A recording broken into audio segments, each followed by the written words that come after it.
कराऊची माहलियात जगमग करिला हो, के कराऊची माहलियात जगमग करिला हो, के कर सुंदर लीलार तिलक भलु शोभिला हो, के कर सुंदर लीलार तिलक भलु शोभिला हो।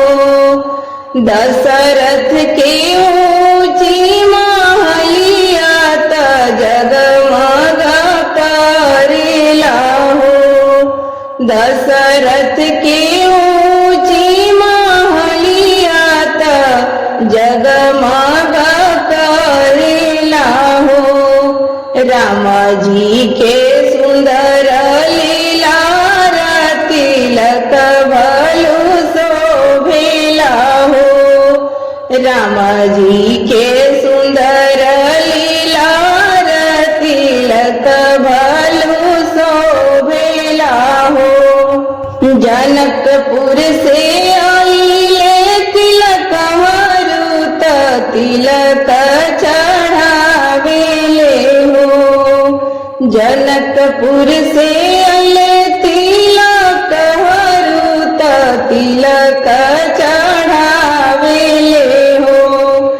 राम जी के चढ़ेला तिलकवा तिलक सोहावन हो, राम जी के चढ़ेला तिलकवा तिलक सोहावन हो।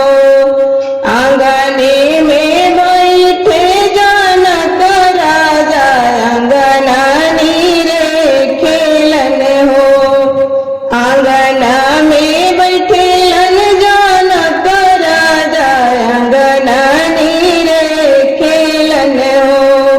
दशरथ के आंगन बड़ी छोट तनिक नाही लागेला हो, दशरथ के आंगन बड़ी छोट तनिक नाही लागेला हो। आसन पर बैठे दशरथ राजा राम के निहारेलन हो, आसन पर बैठे राजा दशरथ राम के निहारेलन हो।